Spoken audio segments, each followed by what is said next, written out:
Kindly stand up. Kindly raise your right hand. Do you solemnly swear to tell the truth, the whole truth, and nothing but the truth in this proceeding? Thank you. Please sit down. And ipaliwanag nyo lang bakit kayo naanditong dalawa. Kayo na yung magkwento. Sige.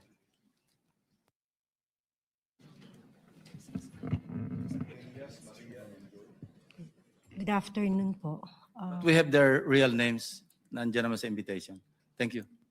Okay, so we are working for our boss, Rico Ocampo, who was the previous tenant of 30 Tamarind at Forbes Park. 30 Tamarind South Forbes. South Forbes, Yeah. sir. Kayo yung mga staff ni Mr. Rico Ocampo. Kami po, yes po, office staff po ni Yeah. Sir. Na siya yung tenant doon sa bahay na naibenta noong April 2023. Go ahead. That is Continue. correct, Your Honor. And then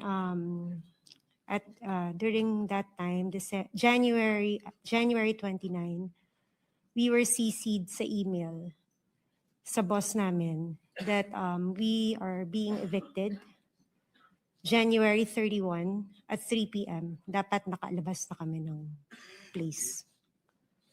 Unfortunately, sa sobrang dami po ng gamit, we weren't able to comply with their deadline. So we have asked TJ Conti, who is the broker from Turnkey Properties. Nakipag-coordinate po kami to have an extension. And we were given until February 3, I think.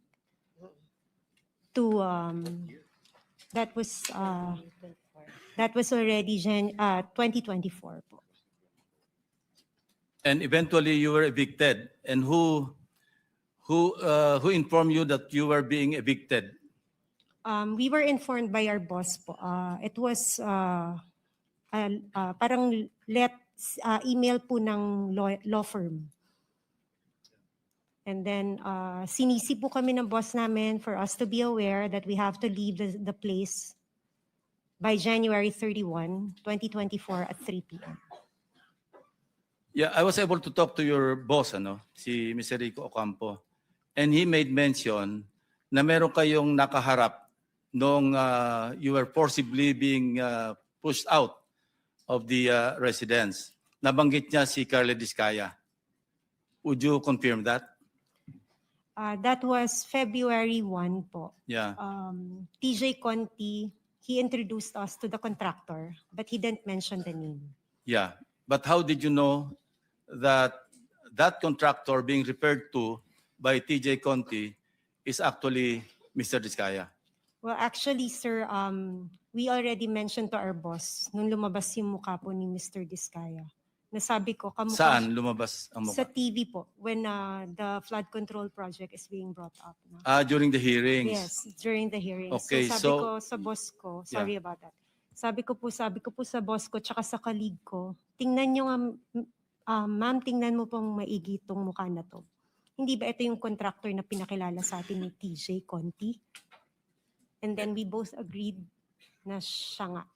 And he was physically there. He was physically there. How long did you talk to Mr. Discaya? It's less than 5 minutes po, pero kasi natandaan namin siya because he was the one manning the people na sinabihan pa na tulungan kami para mapabilis yung pag-move out namin. Kindly narrate the conversation that took place between you and Mr. Discaya at that point in time. Okay.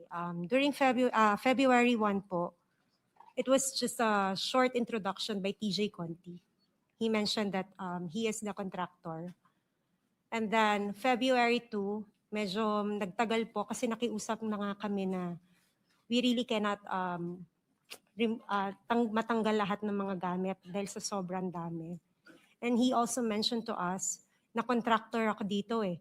Meron din kaming deadline. And then we both asked, baka pwede po namin pakiusapan yung may-ari, yung bagong nakabili ng bahay. And then he also mentioned that Serum Wildest ang nakabili. And then after po nun, That's according to Mr. Discaya. that is according Okay. to the contractors. Now, nandito tayo ngayon sa pagdinig, Kung makikita nyo personal, si Carla Diskaya, makikilala nyo?